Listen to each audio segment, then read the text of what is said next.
talk about a dramatic episode of Fruits Basket. I was curious what was going to be like my main talking point for the review, because as I was watching this episode, I was really into it, but I honestly didn't have too much to say up until the Shigure content. Once that happened, my mind started racing. This, I think, is best summed down to, if you've ever seen any soap operas, they're so bad, I truly feel that from the bottom of my heart. But this almost feels like what soap operas wish they could be, but they fall so flat on their face with their piss-poor acting and horrible scripts. And then Fruits Basket saying, hey, we're saying Kureno had sex with Akito, Akito's had sex with Shigure, and there's this kind of like love feud going on, and it boils down to a man who's just kind of sick of Akito, not understanding that he's there waiting if you will stop trying to hold on to all these fake relationships. And that's the type of stuff I love to see in Fruits Basket. I truly have felt like Shigure has been one of, if not the most interesting characters. I mean, ever since the transitions from seasons 1 and 2, and then obviously waiting for season 3, he's been such an intriguing character that's given off a villainous aura at times, and others feels like a big brother, kind of dad-like figure to really bring everyone together. And how an episode like this, I really think, is one of the best cases of getting to know who Shigure is as a character, and what the relationship between him and Akito truly is supposed to mean, at least for him. There's been a lot of, hostility between Shigure and Kureno, and I was curious, when we were going to touch more on that, because every time they have an interaction, it feels like Kureno's kind of being pretty nice, and just wanting Shigure not to hurt Akito, and then Shigure is basically saying, I hate your guts, but I have no issues with Akito.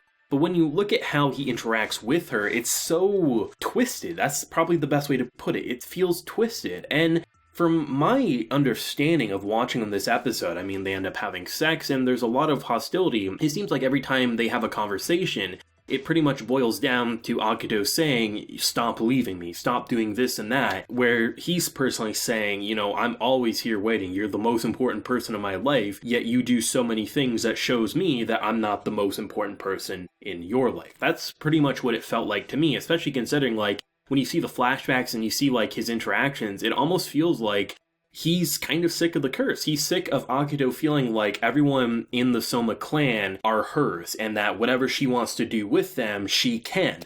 And we learn, in very soap opera fashion, but done right, we have our boy ending up sleeping with her mother, which that obviously pissed her off back in the day, which caused him to have to leave the clan or the household there. And it's so interesting to see how well all that dramatic drama honestly worked. I never felt like it was cheesy. I never felt like it was cringy. I felt like this actually makes total sense given the twisted relationships that Akito has formed and how a character like Shigure may try to get her back for what she's done to him. And while I'm not going to say Shigure is 100% in the right or anything like that, but you can definitely understand where a lot of the resentment has gone, and the fact that where it's pretty much saying how he wants to spoil Akito, he wants to pretty much give her the world, and then it transitions to how he also wants to crush her at times. And that crushing, I think, is what is probably holding it down the most, but it almost feels like these two probably will be together, or they might, maybe not, maybe there's too much damage being done, but you could definitely see it working if all of the curses break and she's no longer held down by these fake relationships, right? It feels to me that Shigure just wants a normal relationship where his girlfriend or wife isn't going to go whoring around to all these other people,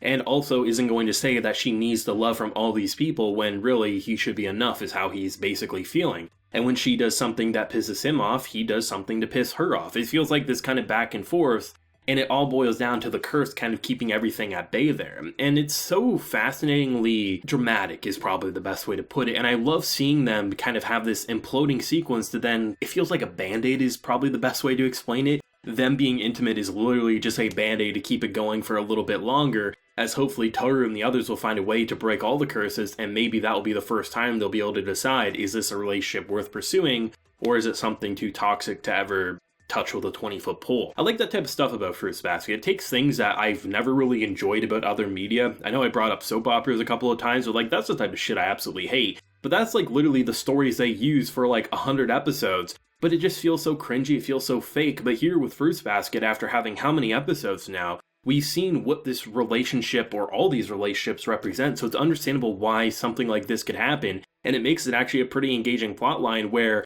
both sides have done bad things, some more so than others, but it's just a very complex situation that to explain this to a non-Fruits Basket fan, they probably would say, I have no interest in that. but I think most Fruits Basket fans probably will be interested in this episode, and specifically Shigure and Akito's relationship, given the complexity of the nature there. Which is actually kind of interesting, because while there was definitely some drama and some heartache, especially with Toru herself, the episode before all that was actually pretty pleasant. There's a lot of goofy moments. I mean, stealing the flowers, these girls need to get some serious help, like goddamn. They're making some arts and crafts in there for the graduation, and they had to do stuff like that. And just all the little miniature relationships, which I really like. I mean, we've seen our boy Yuki there. It just feels like everything's progressing in a pretty good way, and even getting a little bit of sadness towards Toru and obviously our boy Kyo. And it was nice to see, still just comparing, the relationship between him and her before, in season 1 early days, where he had a hard time expressing emotions or even apologizing when he thought he made a mistake, when she's all sad he hands her one of those flowers.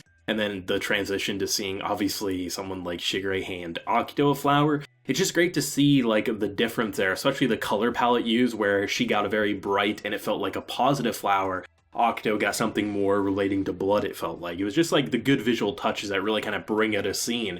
And it just felt like that was good enough. I mean, sometimes Fruits Basket has had those more simpler moments, and it felt more like Toru conflicted about what she can and can't say, and that's a pretty hard thing for her to deal with, given she has her own trauma and turmoil that she's trying to deal with. So having that was good enough for me, and I felt like we were just building up for next week for something explosive to happen. And by the time we got to the end of the episode, I was like, God damn, I was speaking too soon, because we just had something explosive happen. And it's going to be fascinating to see where the final season is going to take us, because it feels like everything's boiling down to needing to break the curses.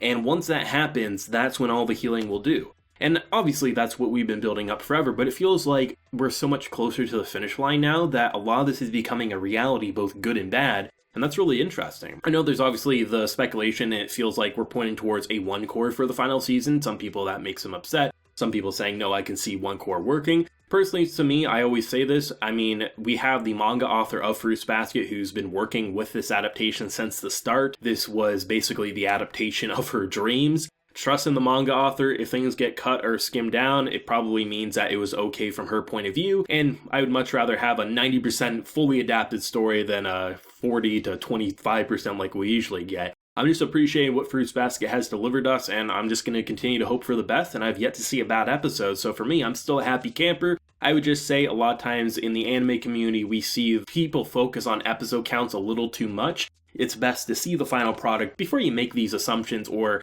claims that it has been ruined before you've actually seen the final product. It's been an amazing adaptation so far. I'm pretty sure it'll stick the landing. Just give it a little more time to see how they're going to pace everything, and maybe they'll surprise us with more episodes than what people are thinking they're going to deliver us. Let me know your thoughts and feelings on this week's episode, though, down below. What was your favorite moment, and what do you think of that final moment between Akito and Shigure? I definitely think that'll be the highlight for many people. I know it was for me. If you enjoyed the video, leave a like, share your support, and remember to hit that subscribe button if you happen new around here. So until next time, everyone, please take care and have a good one.